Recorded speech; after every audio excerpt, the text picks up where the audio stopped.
Hello friends, myself Dr. Seema Agrawal, Associate Professor in Chemistry, Government College, Kota.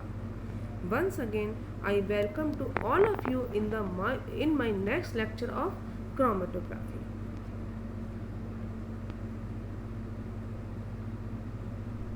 Today we will discuss the principle of chromatography.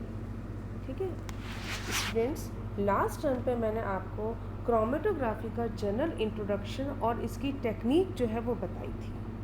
आज हम इसके principal के ऊपर discuss करेंगे। तो principal पढ़ने से पहले अपन जरा एक बार रिकॉल करेंगे कि क्रोमेटोग्राफी होती क्या है। As I told you earlier that chromatography is a method of separating a mixture of component into individual component through equilibrium distribution between two phases। यानी किसी भी मिक्सचर के जो कंपोनेंट होते हैं, किसी भी मिक्सचर को उसके इंडिविजुअल कंपोनेंट में सेपरेट करने की जो टेक्निक है वो क्रोमेटोग्राफी कहलाती है। और इसमें मिक्सचर के जो कंपोनेंट है वो मोबाइल और स्टेशनरी फेज के बीच में अपने आप को डिफरेंट तरीके से इंटरेक्ट करते हैं और उसके थ्रू ये सेपरेट हो जाते हैं। ठीक है,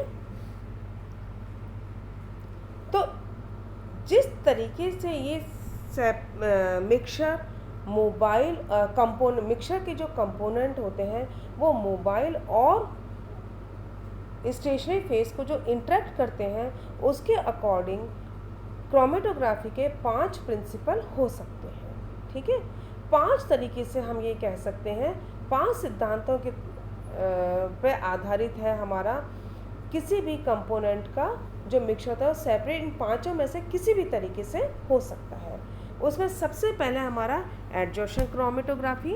एडजॉर्प्शन क्रोमेटोग्राफी नाम से ही लग रहा है कि क्या होगा, अधिशोषण के सिद्धांत पे आधारित होगी।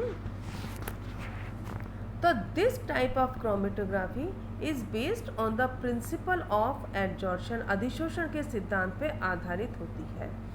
इसमें क्या होता है, एक मॉलिक्यूल जो अवशोषित होता है वो तो कहलाता है एडसॉर्बेंट, और जिस पे होता है वो कहलाता है एडसॉर्बेट। ठीक है, यानी जो वो सतह जिस पे कि अधिशोषण हो रहा है वो एडसॉर्बेट, और जो अधिशोषित हो रहा है वो कहलाता है एडसॉर्बेंट। ठीक है, और इनके बीच का जो इंटरेक्शन होता है, एडसॉर्बेंट और एडसॉर्बेंट के बीच का जो इंटरेक्शन होता है उसके ऊपर हमारी ये वाली क्रोमेटोग्राफी बेस्ड होती है। ठीक है, अब इसमें क्या होता है, जैसे कि मैंने अभी कहा, एडसॉर्बेंट तो क्या होता है, वो सरफेस जिसपे कि मिक्सचर के कंपोनेंट एब्जॉर्ब होते हैं। तो इसमें क्या होता है, एब्जॉर्बेंट के पास कुछ स्पेसिफिक साइट्स होती हैं जिस साइट पे ये एब्जॉर्बेंट से इंटरेक्शन करता है। ठीक है, और जो इंटरेक्शन है एब्जॉर्बेंट और एब्जॉर्बेंट का वो किस पे डिपेंड करता है, इन साइट पे और नंबर ऑफ इंटरेक्शन पे डिपेंड करता है। तो स्ट्रेंथ किस पे डिपेंड करेगी, जितने ज़्यादा इंटरेक्शन होंगे और जितनी ज़्यादा साइट होंगी, क्योंकि कुछ खास साइट है जिन पे इंटरेक्शन करता है, जितनी ज़्यादा साइट होंगी उतना ज़्यादा इंटरेक्शन होगा और उतनी ही ज़्यादा इसकी स्ट्रेंथ हो जाएगी। ठीक है, तो हम ये कह सकते हैं कि जो ये सेपरेशन है इसकी जो एफिशिएंसी है वो किन बातों पर डिपेंड करती है। जैसा कि मैं आपको कई बार बता चुकी हूँ, क्रोमेटोग्राफी टेक्निक में एक मोबाइल फेस होता है और एक स्टेशनरी फेस होता है। तो जो मोबाइल फेस है उसमें तो जो मॉलिक्यूल है उनकी सॉल्युबिलिटी कितनी है, और जो स्टेशनरी फेस है उसकी बाइंडिंग स्ट्रेंथ कितनी है, इन 2 चीज़ों पे इंटरेक्शन डिपेंड करता है। जितना ज़्यादा बाइंडिंग स्ट्रेंथ होगी किसी भी एडसॉर्बेंट की या सतह की, उतना ही ज़्यादा क्या करेगा, वो मॉलिक्यूल को एड्सॉर्ब करेगा, यानी उनकी जो गति है उसको कम कर देगा और इसके कारण वो सेपरेट हो जाएंगे, है ना। इसमें जो स्टेशनरी फेस होता है वो कैसा होता है, सॉलिड होता है, और मोबाइल फेस आपका लिक्विड भी हो सकता है और सॉलिड भी हो सकता है। ठीक है, तो जो स्टेशनरी फेस जिसको हम कह रहे हैं कैसा होता है, सॉलिड होता है, किस किस का बना हो सकता है, सिलिका और एल्यूमिना का बना हो सकता है। और सेपरेशन को बढ़ाने के लिए हमें इसकी जो सरफेस है वो कैसी रखनी पड़ेगी, साइज़ में यूनिफॉर्म रखनी पड़ेगी, एक रूपता रखनी पड़ेगी। ठीक है, और जो सैंपल है उसका जो रेशियो है वो कैसा होगा, प्रॉपर होना चाहिए। ठीक है, इसको हम इस डायग्राम से अच्छी तरह समझ सकते हैं। मान लीजिए हमारा ये एडजर्शन क्रोमेटोग्राफी का सेटअप है। ठीक है, इसमें हमने क्या करा, स्टेशनरी फेस के रूप में तो हमने क्या भर दिया, सिलिका को भर दिया। सिलिका हमारी कैसी होती है, पोलर होती है। यहाँ पे हमने क्या करा, मिक्सचर डाला। मिक्सचर में हमारे मान लीजिए दो कंपोनेंट है, एक एक्स और एक वाई। वाई मान लीजिए हमारा नॉन पोलर है और एक्स हमारा पोलर है। यहाँ से हमने क्या करा, सॉल्वेंट डाला। ये सॉल्वेंट क्या होगा, इस मिक्सचर को लेके आएगा मोबाइल फेस में। ठीक है, अब क्या होगा, क्योंकि हमारा सिलिका कैसी है, पोलर है, और हमारा एक्स कैसा है, पोलर है, तो वाई हमारा बीइंग नॉन पोलर होती है क्या होगा, एक्स तो हमारा क्या होगा, इस पे एड्जॉर्ब हो जाएगा, इस सतह पे, सिलिका की सतह पे एड्जॉर्ब हो जाएगा पूरा का पूरा, और वाई हमारा एड्जॉर्ब नहीं हो पाएगा तो निकल जाएगा नीचे। ठीक है, जैसे ही वाई हमारा निकलता है तो हमारा वाई कंपोनेंट तो अलग हो गया। अब हमारा क्या बचा, एक्स बचा। तो एक्स को करने के लिए हम क्या करेंगे, ऊपर से फिर हम कोई ऐसा सॉल्वेंट डालेंगे जिसकी पोलरिटी सिलिका से ज़्यादा है। ठीक है, सिलिका से ज़्यादा होने के कारण क्या होगा, अब ये जो हमारा सॉल्वेंट होगा ये क्या करेगा, जैसे ही आएगा तो ये इस एक्स को यहाँ से निकाल लेगा, क्योंकि इसकी पोलरिटी क्या है, सिलिका से ज़्यादा है, और फिर ये एक्स भी हमारा निकल जाएगा। तो इस एडजॉर्प्शन के सिद्धांत के हिसाब से हम इनको इस तरीके से सेपरेट कर सकते हैं। तो ये तो थे हमारी एडजॉर्प्शन क्रोमेटोग्राफी। नेक्स्ट है हमारी पार्टीशन क्रोमेटोग्राफी। पार्टीशन नाम से लग रहा है विभाजक होना। ठीक है, इसमें क्या होता है, इसमें हमारा स्टेशनरी और मोबाइल दोनों फेस कैसे होते हैं, लिक्विड होते हैं। इसमें नाम से ही लग रहा है आपका, जो सॉल्यूट होगा वो क्या करेगा, जो दो लिक्विड फेस हैं उनके बीच में अपने आप को डिवाइड कर लेगा। ठीक है, तो जो हमारा क्या है, जो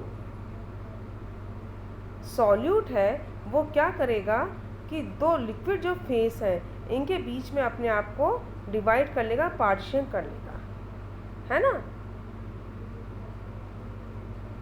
तो हम क्या कहेंगे, the process of separating the sample mixture of A compound passes through a solid stationary phase in which the component travel with a mobile phase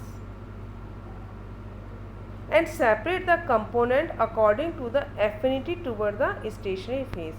यानी जो हमारा स्टेशनरी फेस है उसके प्रति जो हमारा मोबाइल फेस में जो कंपोनेंट है उनकी एफिनिटी अलग अलग होगी।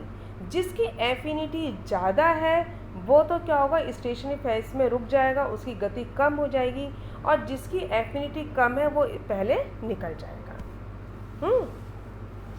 तो इसका प्रिंसिपल क्या है, इसका प्रिंसिपल क्या है कि इसके जो कंपोनेंट होते हैं मिक्सचर के वो किसके थ्रू सेपरेट होते हैं, वो हमारे पार्टीशन के थ्रू सेपरेट होते हैं। हमारा जो मैंने अभी आपको कहा, इसमें स्टेशनरी फेस भी लिक्विड होगा और मोबाइल फेस भी लिक्विड या गैस होगा। तो हमारा जो स्टेशनरी फेस होगा वो कौन सा होगा, इसमें क्या होगा कि एक सॉलिड होगा जो कि लिक्विड से कोटेड होगा, और जो सॉलिड होगा वो इस लिक्विड से कैसा होना चाहिए, इमिसिबल होना चाहिए। ठीक है, तो जो हमारा स्टेशनरी फेस है वो क्या हुआ कि सॉलिड है, उसके ऊपर हमने क्या करा है, लिक्विड सरफेस की हमने लेयर चढ़ा दी है। जिसके कारण क्या होता है, अब हम जब इस पर मोबाइल फेस को इसके ऊपर से गुजारते हैं या पास करते हैं, ठीक है, तो जो अब हमारा जो कंपाउंड है उसकी जो सॉलिबिलिटी है, वो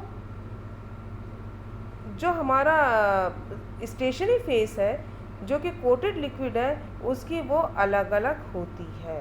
यानी आप ये समझिए, जो हमारा मोबाइल फेस है जिसमें कि हमारा सैंपल है, ठीक है, उस सैंपल में मान लीजिए हमारे पास 2 कंपोनेंट हैं, उन दोनों कंपोनेंट की जो स्टेशनरी फेस है उसमें हम एफिनिटी अलग अलग होगी। एक ज़्यादा एफिनेट है, उससे जल्दी एफिनिटी हो जाती है, तो जो वो तो उससे चिपक जाएगा, पार्टीशन हो जाएगा, और जो कम एफिनिटी वाला है वो निकल जाएगा, ठीक है। तो इनका जो पार्टीशन कोएफिशिएंट है वो अलग अलग होता है और इसके कारण ये अलग हो जाते हैं, ठीक है। तो जो कंपोनेंट है सैंपल मिक्सचर का वो किसके कारण होते हैं, उनका जो पार्टीशन कोएफिशिएंट है वो अलग अलग होता है, इसके कारण जो हमारा मिक्सचर है वो कैसा होगा, सेपरेट हो जाएगा। सो this is the principle of partition chromatography. तो पार्टीशन क्रोमेटोग्राफी फिर आप एक बार मैं रिपीट कर रही हूँ, जो आपका मोबाइल फेस है जिसमें कि आपका कंपोनेंट मिक्सचर के कंपोनेंट हैं ए और बी, जब वो स्टेशनरी फेस में से गुजरेंगे के ऊपर से पास होंगे तो स्टेशनरी फेस कैसा है, वो भी आपका लिक्विड है, लेकिन जो आपका कंपोनेंट है मोबाइल फेस में, जो कंपोनेंट हैं ए बी सी या बहुत सारे जो कंपोनेंट हैं उसकी स्टेशनरी फेस के प्रति एफिनिटी अलग अलग होगी, और अलग अलग होने के कारण क्या होगा, इनका पार्टीशन हो जाएगा, ठीक है। जिसकी एफिनिटी कम है वो निकल जाएगा पहले, और जिसकी एफिनिटी ज़्यादा है वो बाद में निकलेगा, तो पार्टीशन कोएफिशिएंट के कारण ये सेपरेट हो जाएंगे। So this is the principle of partition coefficient, partition chromatography. Rest we will discuss in next lecture. Thanks.